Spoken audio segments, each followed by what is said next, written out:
What's going on, guys? I'm about to show you guys how to do the dual straights on your Columbia or Century, as you can see right here. Yeah, I know there's a lot of guys that want to know how to do that, and there's not much info online, as far as how, you set up the brackets and stuff like that, to mount the stacks and everything like that. So I'm going to go over everything that you guys should have questions about with this. If not, once I make the video, just write a comment in the comment section and I'll try to answer it, or somebody else hopefully. But yeah, let's get into it. Now I'm going to redo mine, which is why they're already up there. But I'm going to walk through the entire process if you're going from a single stack or a grass burner and you want to do the dual straights up the back. Alright, I apologize, it's a little windy today. Bear with me. I'll see if I can edit the audio to make it sound any better, but yeah, for now, let's get started. So what I have here, I went with 7-inch short 30 stacks. I think the length of, I went with the 2-piece, and the length of that top piece there you're seeing is the 96-inch. Okay. Now, if you want yours a little longer, you can do that. You'll see after I'm done with everything, those are going to probably be up a little bit more, but I'll explain that later. So, the first thing you're going to want to do is you're going to want to take these panels here off. They're held on by T40 Torx bolts. You'll need a set of these Torx wrenches, or you can get an impact or whatever with the correct fit. If you know that you haven't touched those, it's a good idea that you spray some kind of penetrant, WD-40, PV Blast, or whatever you prefer, to loosen them up, because they can get stuck and you don't want to strip them out. So once you take all those out, you'll be able to lift the tops up. See how I remove this one here, this one here. And once you get that, there's one more right here. You can either take it off here or here. Right here you have the same T40. So I just decided to take it off there, and there's a nut underneath there. I dropped mine down there somewhere, so I'm not going to mess with it right now. But once you take all that off, this entire panel here comes off. And I'll show you that once I get all this out the way. Okay, so once you take all those off, this is what you'll have underneath. The reason I did that is because you're going to want to have as much access to this area right up under here. Okay, where you see the downpipe comes off the turbo. Okay, so one thing about this, I'm not sure how it is for the Detroits that have a cat. I'm sure it's about the same. My downpipe, you can see back here, right there coming off the turbo. Mine goes like that. It's kind of like a S. And it runs right along the top of this frame rail right here, as you can see, and then it drops down. Okay, because as I mentioned before, I had a grass burner on here, and I converted it to the dual straights. So I'm going to explain all that there a little later, but you're going to want to have this space here open so you can work in here, and you'll see why in just a minute. Okay, so once you guys have all the panels off, what you want to do is go up in here and spray down all these bolts. Now, mine has been replaced recently, so it's not going to be so bad, but if you know that you haven't touched your exhaust in at least a year or 6 months or whatever, anything close to that, you're going to have to spray this down, because it's going to be a pain in the butt to get off. And I repeat that, it will be a pain in the butt. So for you guys that hasn't touched your exhaust in a while, this might be longer than a day process trying to get this stuff off. You might have to cut, grind, etc., etc. But anyways, what you're going to want to do, start spraying down all your connections here. This here is a bracket holding the C-clamp that holds this pipe here. So you want to spray that down. You can hit the other side, hit it. My exhaust clamp the form clamp there. Hit that. As you can see, it's not rusty because it's been replaced recently. As for up here, that's all that you're going to want to hit if yours look like this anyway. If you have a single going up the back, I think it's similar, but what you should have is, I think it's a single pipe running all the way down there, then it curves off to the left, or that direction there, and it goes to the single stack.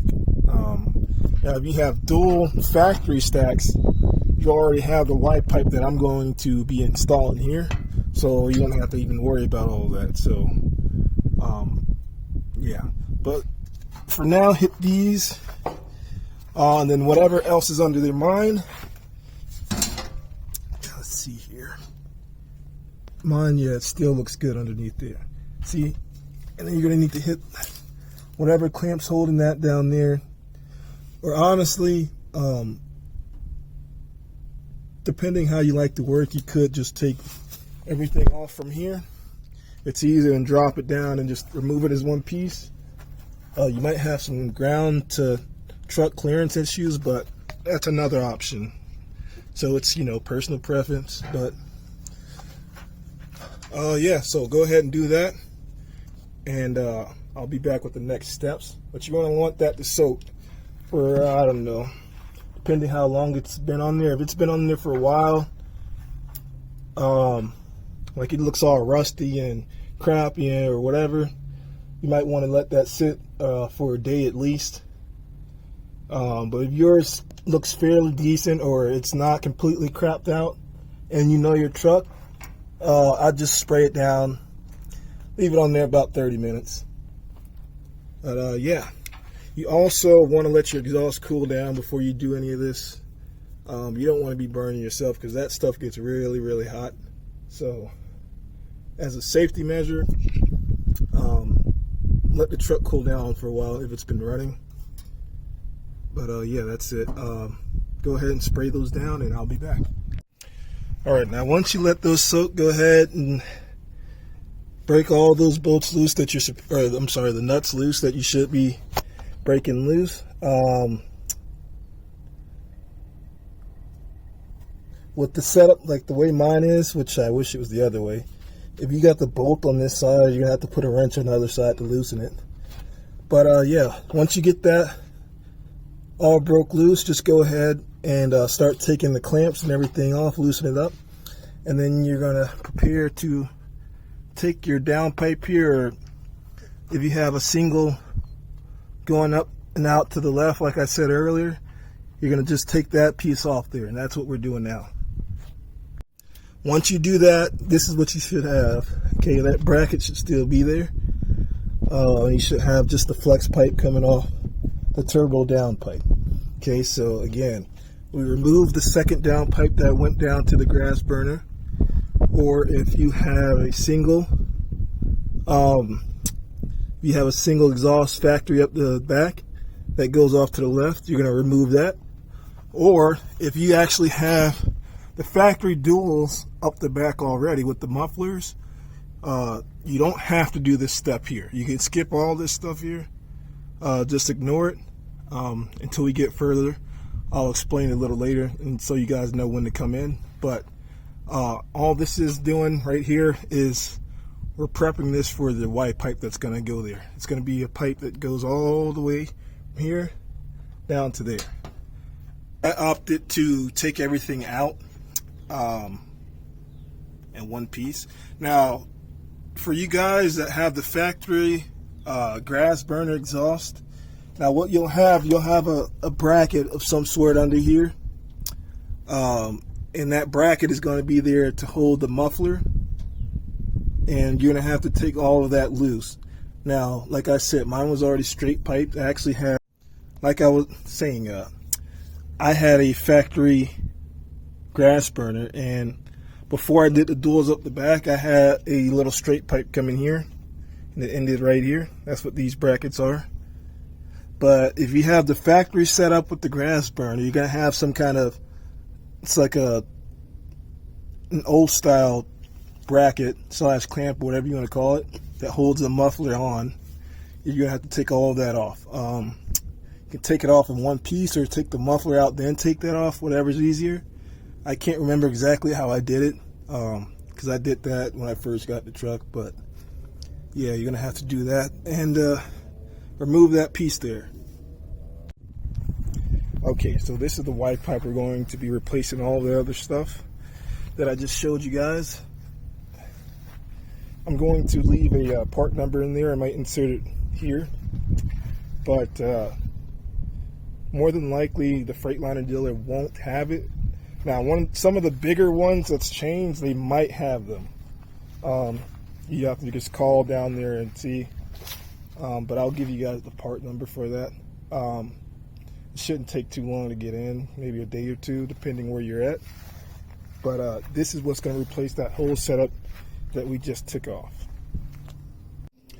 Okay, next, the mission is to get this white pipe here and get it lined up along that frame there and pushed in there just enough to where it won't move.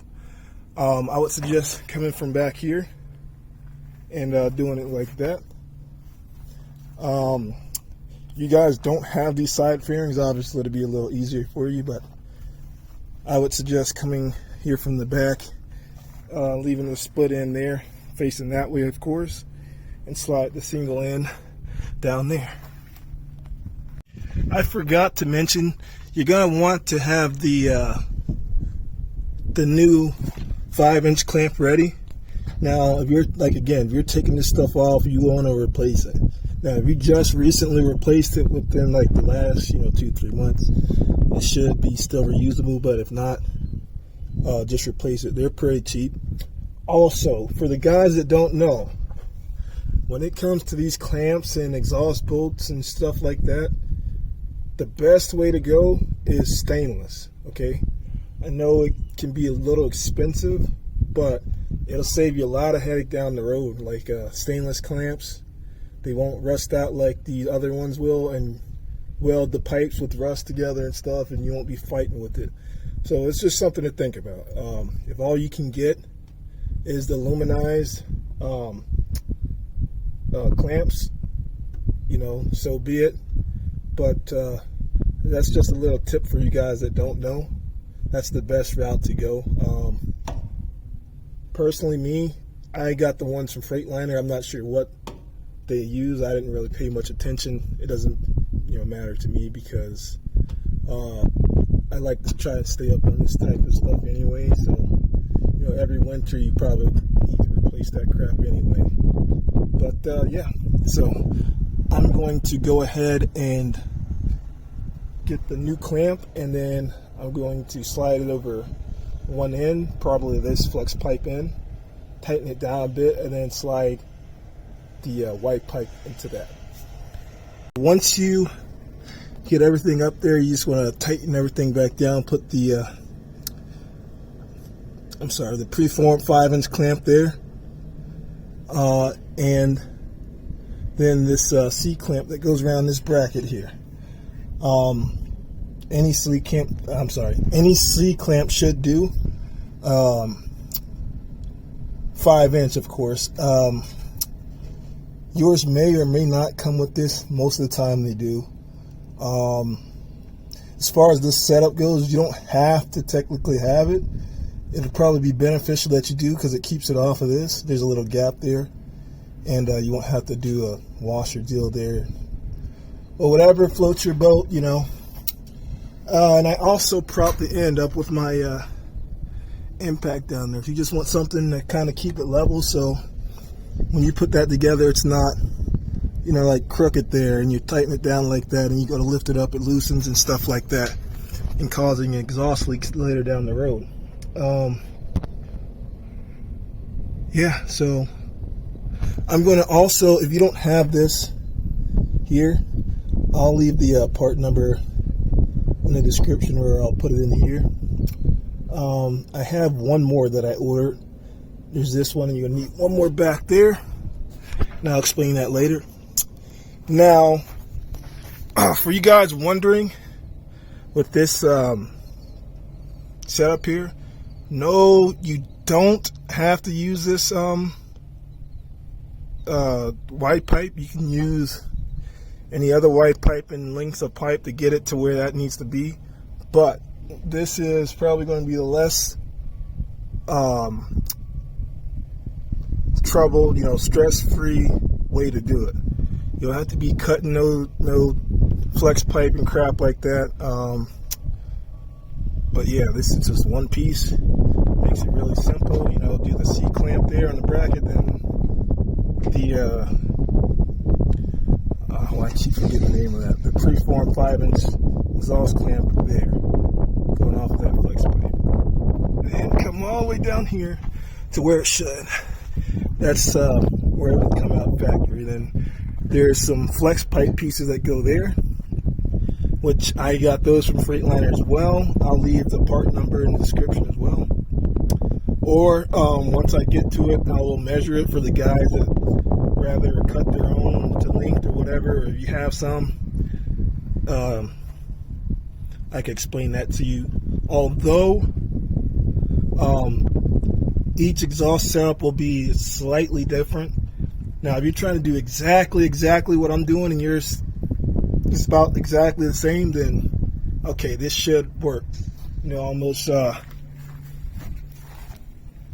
inch for inch. But yeah. So now that we have that set up, I'll probably go to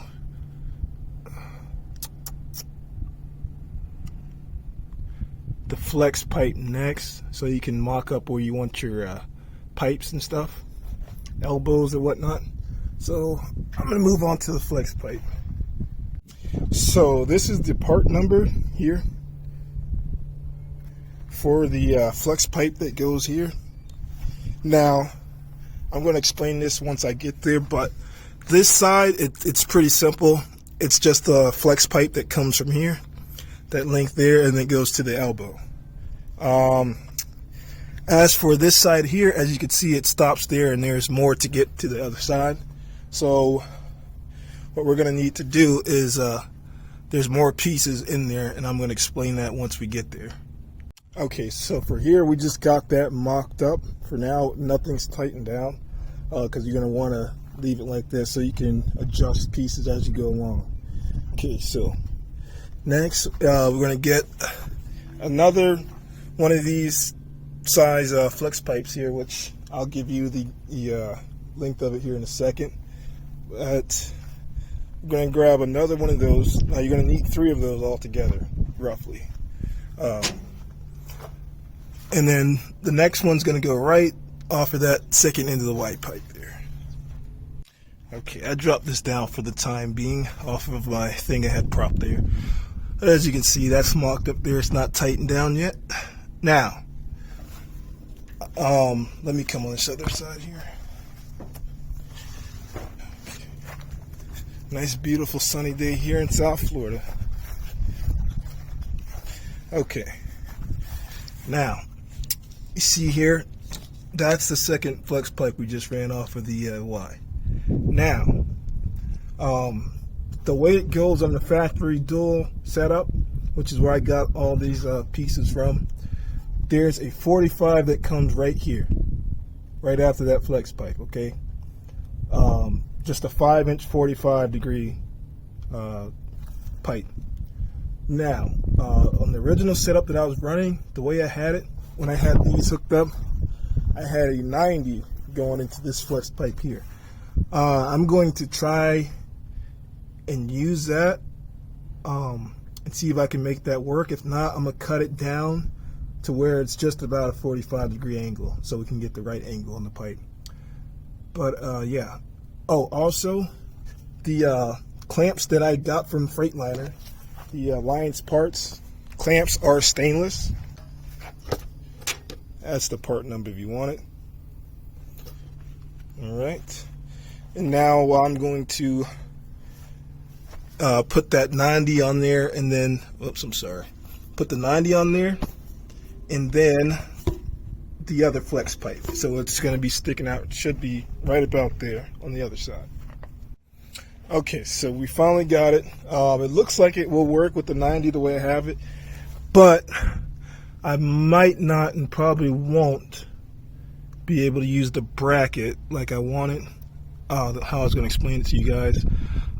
There's supposed to be a bracket back here holding it down.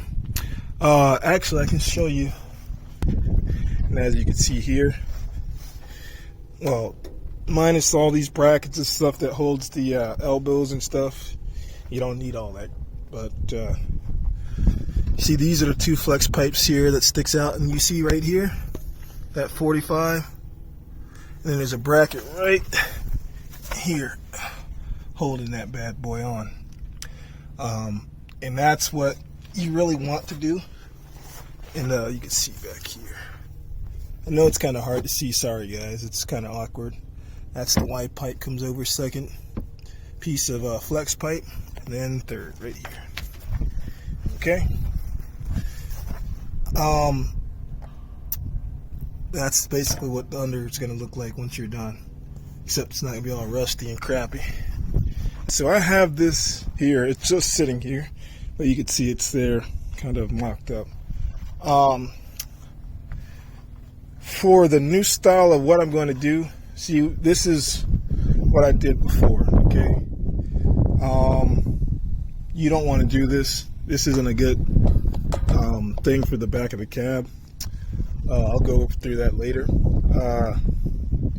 But yeah, you don't want to use this Freightliner style bracket by itself and just bolt it straight to the cab. But yeah, so that's mocked up there. So now you can do your measurements. Well, I mean, obviously you want to line it a little better, but you know, line it, what do you say that, horizontally, this way, that way, and position it to where that will be sitting, kind of like straight up now. And then from there, you get a rough idea of where you want to put the actual brackets going to be using here. Now, you can use this area here with the bracket from the fairings. If you have your fairings on, obviously this isn't going to work, but if you do it like right below it, just about lined up, I think you're going to be off a little to the right, something like, let's see if you can see that. You see these two rivets here. Instead of those being there, I think you're going to probably be off like that, where you're going to put the exhaust bracket, something like that. Yes, mine is like that because I had the fairings on when I did this, and I couldn't fit it over here. I wanted it to be here, lined up with this little gap here, cut out for the exhaust, right there. But this was in the way. So if you guys have your fairings on, it's fine. You don't have to take them off. If you plan on taking them off, take them off and then do all the measurements and mocking up. Okay, so for the bracket that I'm going to use this time, I'm going to use this United Pacific exhaust bracket here, Peterbilt style. Well, it's flat Peterbilt style. That'll be your part number there for it. I ordered all this stuff off of Rainey's Truck Parts in Ocala, Florida. It took about, I think, a week to get here. But yeah, so these are going to be the brackets that I'm going to use. Sorry, these are going to be the brackets that I'm going to use. It comes with the rubber washer. It's actually pretty big, and this is going to be sturdy enough, big enough for any exhaust that you want to go, even up to 10s. This is a nice quality piece. It's chrome plated. Yeah, I'm going to be using these Peterbilt exhaust bushings. Those are going to go in these holes here, right? And then I'm going to use this Peterbilt flat style exhaust.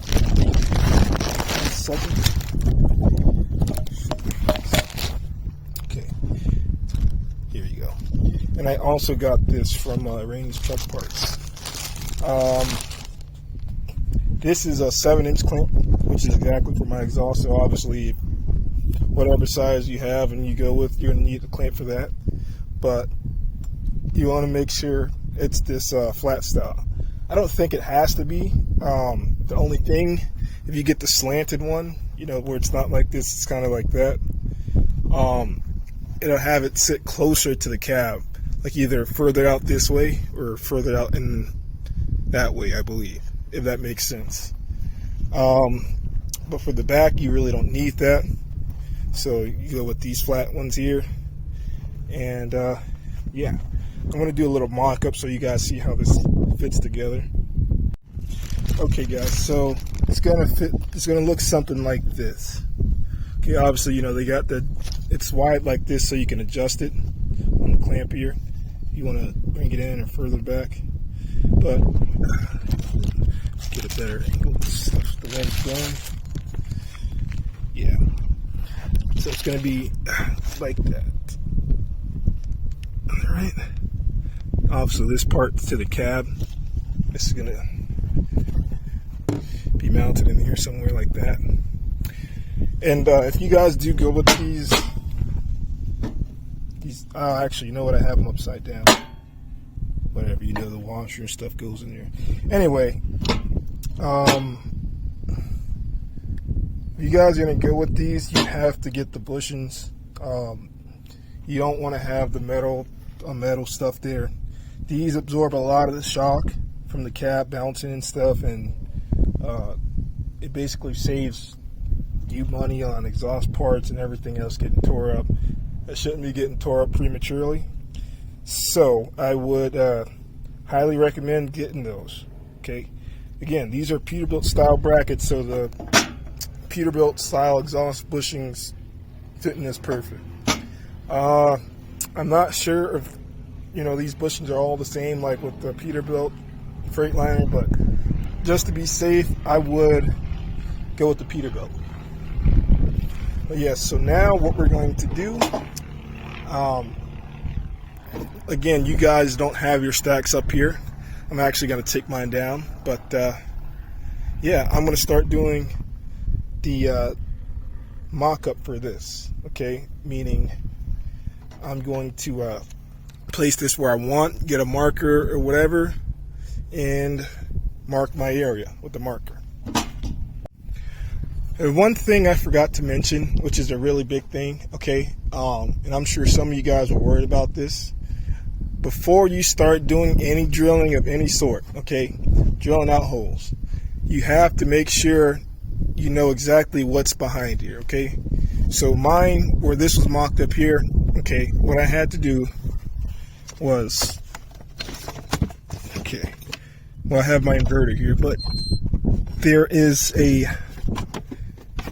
this back piece right here comes up. This plastic back wall for the liner of the bunk comes up, and behind there is where I have the bolts bolted to. Now you want to do some measurements, meaning like you don't want it to be, you know, drilling a hole way down here and it, you know, be like right there off of the thing where you can't get it on, and then you have a big hole there and you have to start over. Okay, so meaning when I say measurements, okay, so say if I want my bracket to be here, okay, I'm going to find a reference point, okay, for here. I'm going to get a line, something straight like this, okay. You know this is the floor, roughly, okay. Now I'm going to measure from here up to here, okay, and then I'm going to come back in here and measure from here up to whatever the measurement is to your bracket where you want it. That way you can see what's back there. Now before you do any of that, pull this back, okay. You're gonna have to pull this back anyway. If your truck doesn't have that, which it means someone took it out, it'd be a lot easier, but you'll know this is out when you see the same color of your truck there. You'll see it. You'll see it. It'll be like a frame and everything there. You'll be able to denote it or identify it. Yeah. So let's go ahead and do that. I'm going to peel that inside back again so you guys can see what I'm talking about.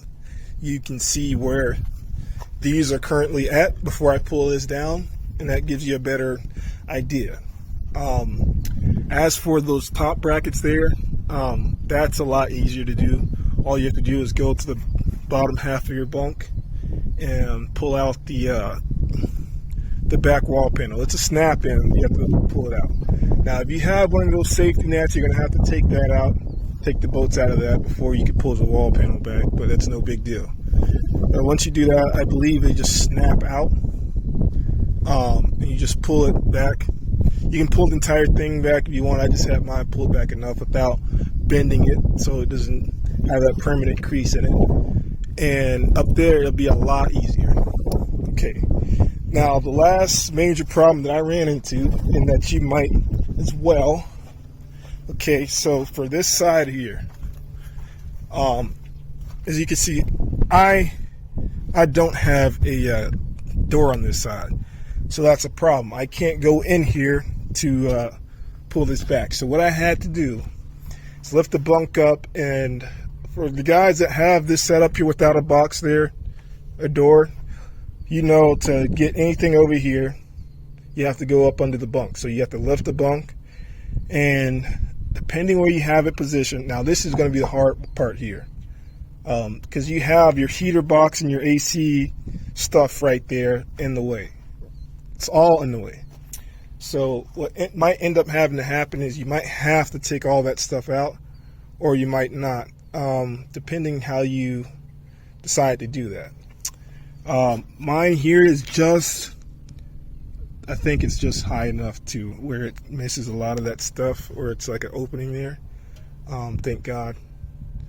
But yeah, I just wanted to let you guys know that before you start drilling holes and you get too far in, and then you just got a whole, you know, thing to deal with. Okay, so I got this panel pulled back. It's a little dark in here. Let me see if I can turn my light on. There we go. Okay, so right here, you can see where those two little indents are. Okay, this is insulation. Pull that back right here. You see, that's where the first one is, and then over there, instead of pulling that all the way back, I just tore that back a bit. Now you can see how high that is in relation to the bottom of the floor, and that's what I was talking about. You know, you don't want to have it too far down, like, you know, like down there somewhere where you can't really get it. Okay, and that's this here. So for the new bracket, I looked at it. I think I should be able to reuse those holes, which is a plus because I was hoping I didn't have to drill new holes. So I think it's the same width here. So I'm going to take this off, and I'm going to put this on there. Again, for you guys, for the bottom, that's all you have to do, and it's the same thing on the other side over there. Okay, you know, let me show you really quick in case you have the single box, so you see what I'm talking about. Okay, all right, now we're down up here underneath the bunk. This is a passenger side. You know, all Columbia should have this little box here, but if you don't have another door here, sorry for all the noise, but if you don't have another door here, this is what you got to do. Okay, now luckily where I put mine is just enough to where you can just move that. You see, that's the first one, and the second one is, I think it's right behind there somewhere. Can't really see it good. It's like right underneath here. Okay, now when you're doing this, okay, you want to be sure what you're doing. Okay, now you see this beam here, that beam there is the rivets that you see going up the back, if I'm not mistaken, and I'll show you which rivets I'm talking about. But that's how it's going to be this side. If you don't have a side door, you got to come through here like this. Yes, I know it's dusty. Excuse the dust. I'll clean that up when I get some time. I'm not really worried about it. Okay, so remember the beam I was showing you earlier? This is this. So this rivets to either side of that. Okay, so you can use this as the reference point underneath there. That's what this is. And as you saw where mine was, that's probably one of the best places to put it. So we're going to start with the 2 bottom brackets, since that's the easiest. I'm sorry, the hardest. These 2 are the hardest. And then we're going to work our way up to the top. All right, so this is what we got so far. It's gotten dark. So I'm probably just going to come back tomorrow, finish this. But yeah, we got that one there. And I'm going to have to do that one up there and do the rest tomorrow. Hey guys, so second day here. It's been raining a little off and on today, but as you can see, I got the elbow already mocked up. I tightened down the clamps, not all the way tight, but just enough to keep it from moving around. Got this bag over here to keep the rain out, but see, I just have it sitting in here until I get the stack up. Stack's right there. I already finished adding the bracket up there last night. Wait a minute. Yeah. And yeah, so now we're ready to move on to the next step for me, which would be adding the stack. You might do it a little differently. So what I'm going to try and do is get this in here, tighten it up a little, and then I'm going to hoist the stack up and fit it on there and hold it down just enough until I can get that clamp there on there. Reason being, with this style stack, you can't slide the clamp over from the top. It just won't work. So I have it on there just about in the right position. I'll adjust it once I get it up there. But yeah, so I'm gonna go ahead and try to put that up there and have that mocked up there, see what she looks like. I also forgot to mention all the hardware, the bolts, nuts, and the washers and everything that I've used here. I will give you guys all the size dimensions and how many of them you'll need. Again, when you're doing exhaust stuff, you always want to use stainless. It just makes your life easier. You know, the exhaust gets really hot, you know, driving in the wintertime, you get salt and everything and all that stuff over time. Starts seizing up, rusting and stuff. So if you don't have stainless, anytime you go to take the exhaust apart, replace anything, you're going to have problems. So, you know, it's not a money issue. Get the stainless. Don't be cheap on it. It'll save you headaches, and it'll also save you money down the road. Stainless lasts a lot longer than like aluminized, whatever, even galvanized, I believe, zinc, all the other cheap crap that you don't want to be using. So I almost forgot to show you guys the inside how I did this. Eventually I am going to get a backing plate here, but until then, this is what you need, and this will work. These big washers here, okay? I'll leave those sizes and everything there in the description as well. And when you guys are doing this, you need to pull this back, so this stuff here will get caught up underneath there, and it'll cause problems, get caught in the thread and stuff like that, and you don't want that. But yeah, so these washers are actually relatively big. It doesn't really look like it, but they're big enough to serve its purpose.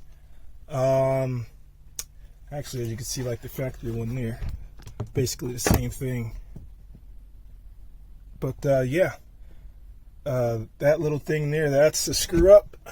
Don't do that. You know, I know it's easier said than done. Just, you know, measure twice, cut once, drill once, the whole nine. All right, so there we are. We got her mocked up. That's what she's looking like. Okay, as you can see.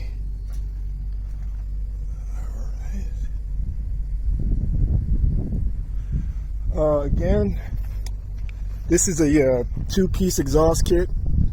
Now, you know, obviously the three-piece is going to be a little cheaper, but there's more options with the two-piece.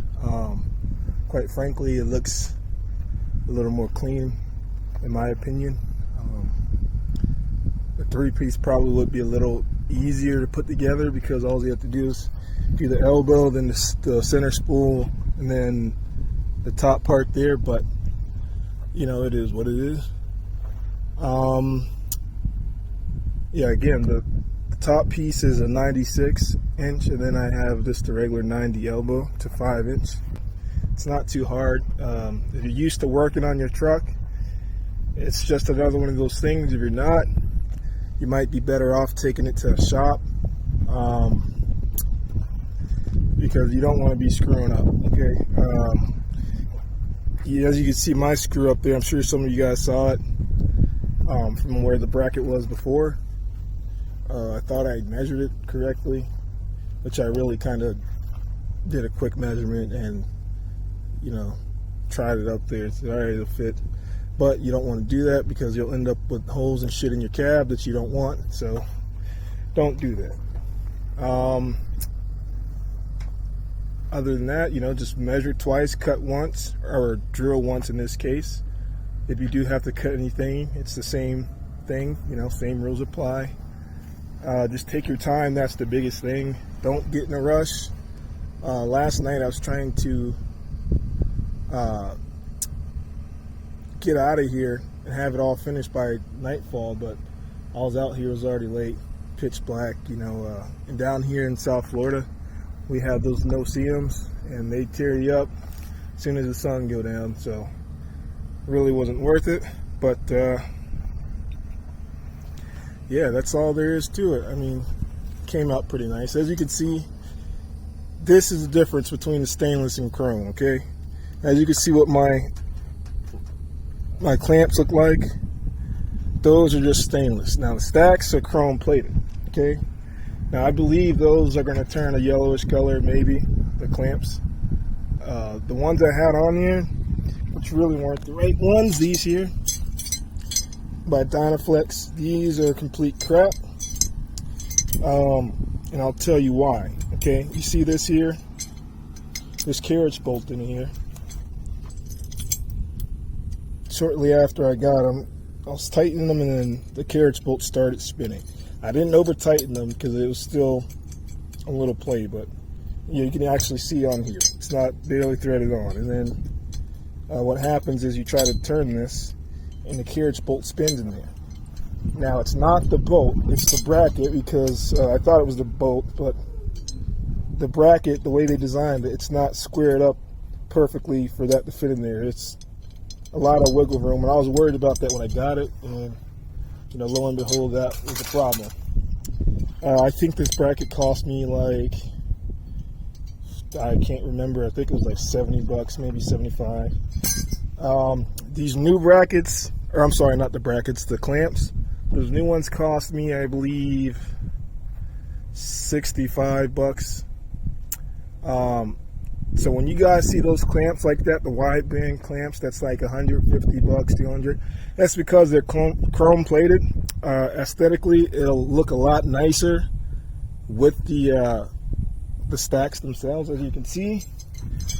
I'm not sure if you guys can see the difference here, but there's a difference here in person, and with this, it matches up because it's chrome plated.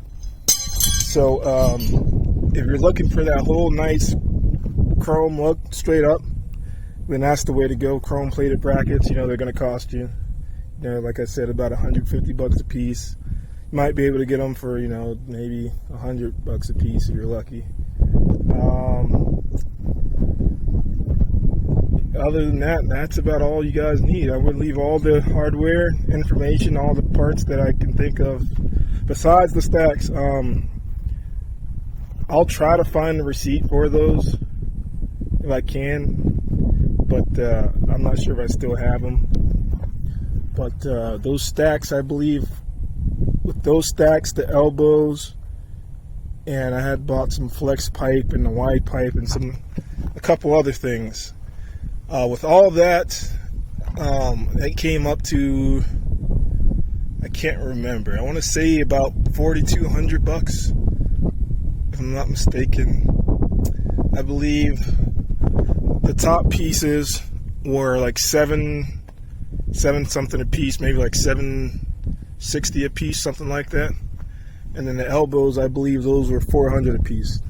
Yeah, I mean, I know they're expensive, but you know, it's definitely worth it. Like I said, the chrome plated stuff, it lasts longer. You know, looks better, you know, all that. But yeah, I hope this helped you guys. You know, I'm going to probably take a picture once it's done. Maybe I'll pick the camera back up and show you guys what it looks like with both sides done. But yeah, that's basically it, man. It's not really hard. It's just a little time consuming, tedious. But if you're used to working on your truck, it shouldn't be any problem. You can really get this done in a day. When I installed those stacks there, which I got them from the Kinley 95 there in North Carolina, I went there that morning, or maybe it ended up being around noon by the time I had gotten everything. And by the time I started, I want to say it's probably about 2 p.m. And I think I finished around 10 p.m. because I kept running into problems. I didn't have the correct length of flex pipe and all that stuff, and it was a little hassle going back and forth and cutting stuff. I probably could have finished around, you know, probably like 9 p.m., 8 p.m., probably closer to 8 or 9 if I had everything that I needed. And again, doing it by myself at a truck stop wasn't the easiest, but it did what it needed to do, serve its purpose. But glad now that I'm able to fix it, take care of it, and do it the right way. So for all you guys, this is the way. It's probably one of the best ways to do it. It's not the only way. You know, another way you could do is you honestly probably could do this if you took your fairings off and you drilled this out a little bit bigger so those bushings can fit in there. That will probably work. Or if you buy some angle iron from I know your local steel place or Home Depot, even they carry that stuff, and get like the 2-inch angle iron, you know, the 2-inch length. I'm not sure the thickness, but you could do that and fabricate some brackets instead of using those chrome ones. I can't remember all the prices on that. I'll try to leave that down there in the description once I go looking through stuff. But yeah, I hope this helps you guys. I'm going to stop rambling. You guys enjoy. Let me know if this helped you, or if you have any questions, problems, or concerns, you know, just leave a comment, and I'll try to answer that as soon as possible. All right, peace.